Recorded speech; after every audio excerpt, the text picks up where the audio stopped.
morning, students. Welcome to the English session of 10th. Today, in this session, we are going to learn the first poem from Unit 1, Where the Mind is Without Fear.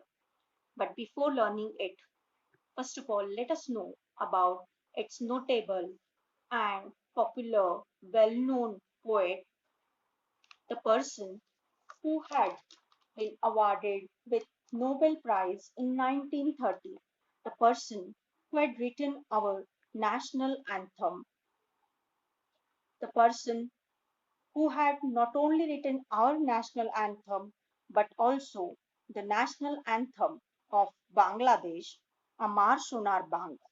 Even the Sri Lankan national anthem was inspired by his work. You might have recognized the poet. Yes, he is Rabindranath Tagore. Let us know more about the poet.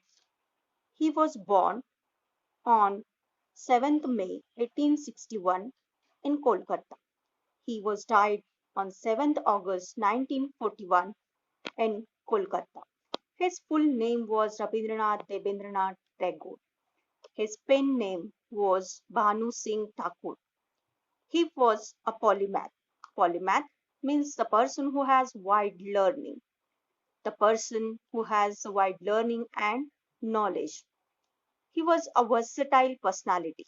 He was a writer, composer, playwright, essayist, painter, musician, and Ayurveda researcher. He wrote his different works in Bengali as well as in English. His has been awarded with Nobel Prize in Literature in 1930. He was also awarded by knighthood by King George V in 1950. His notable works were Gitanjali, Gora, Ghar Bair, Janagana Mana, Ravindra Sangeet, Amar Sonar Bangla. He had founded Shanti Niketan and Vishwa Bharati University. His wife's name was Mrinalini Devi. His children were Renuka Tagore, Shamindranath Tagore, Meera Tagore, Ratindranath Tagore, Madhuri Lata Tagore. He is sometimes referred to as the Bard of Bengal. Bard means the poet. The person He was the person who had been called as the poet of Bengal. His songs are known as Rabindra Sangeet, which merges fluidly into his literature. It is influenced by the Thumri style of the Hindustani music. Let us know more about the poem. This poem is from the Nobel Prize winning poem anthology Gitanjali. Anthology means the collection of poems.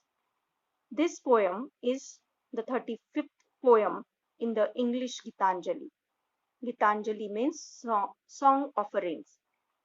It was first published in Bengali language in 1910. Then it was published in English in 1912 by Tagore. Setting of the poem is in India. This poem is a prayer or an appeal to God. This is an optimistic poem where the poet envisions the bright future of India. It's written in free verse. Free verse means without rhyme scheme. In 1917, Tagore read out the English version, then titled Indian Prayer or Prarthana, at the Indian National Congress session in Calcutta. This poem is vastly read poem in 2010 also during the address to the Indian Parliament. US President Barack Obama quoted the lines of the poem. Now let us learn the poem line by line and try to understand its meaning. Where the mind is without fear and the head is held high, where knowledge is free. These two lines try to tell us that before independence, the people had to tolerate despotism, tyranny of Britishers. They had to live a fearful life. So, in first two lines, The poet prays to the Almighty, that is God, that we should have such a country where the citizen of the country would be fearless and would lead a life of dignity. A country where they are free to gain knowledge through education.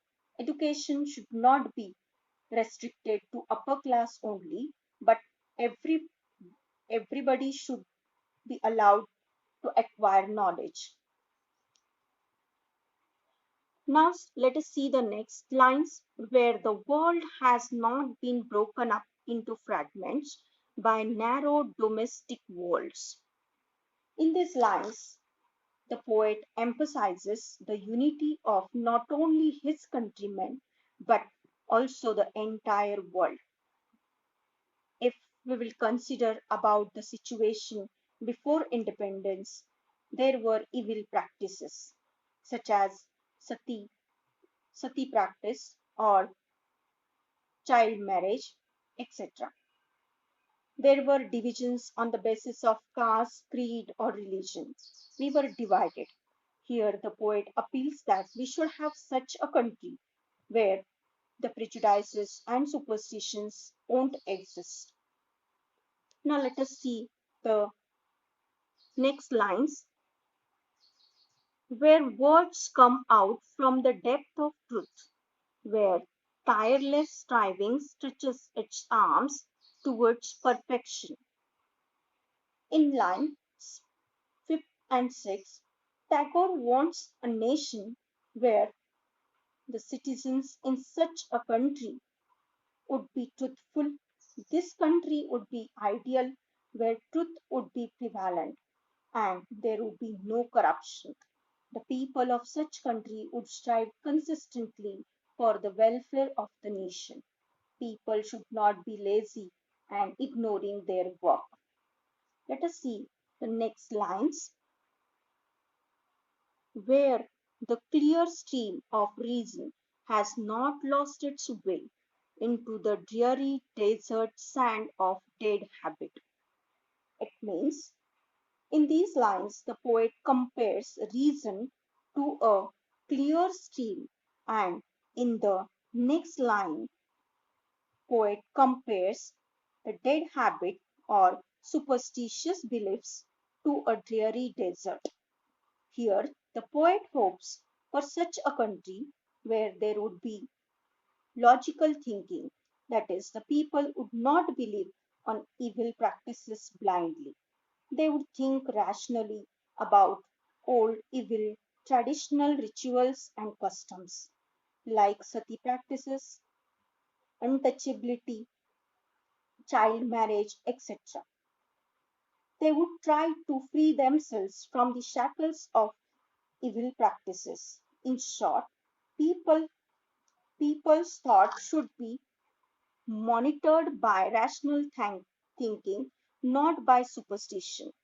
Logic should overrule baseless beliefs. Let us see the next lines where the mind is led forward by thee into ever widening thought and action. In these lines, the poet wishes his countrymen to be progressive and broad minded. Here, the poet appeals to the God to direct ourselves to the right path. When God would lead our path, we would have a broadened outlook towards society. Then no one would suppose others as inferior, where everyone would be supposed as equal. So it would become the heaven. Now let us see the last lines, only the last line. Into that heaven of freedom, my father led my country awake.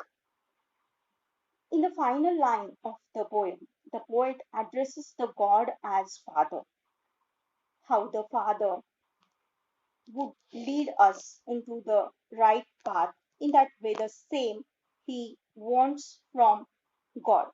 The poet prays to the Almighty to raise or lift his country to such heights where freedom would be realized at its best. In short, he is actually praying that God awakens his countrymen so that they come out from darkness of ignorance, prejudices, disunity, and all other evils. So, to the poet, political freedom is not so important unless you are fearless, self dignified, knowledgeable, truthful, hardworking, and broad minded enough to enjoy it fully. Here in this poem, the poet Rabindranath Tagore, the great Indian nationalist and visionary, wanted India to awaken to a bright dawn of freedom from slavery and our mental chains. So, today in this session, we have dealt with the summary of this poem. Thank you.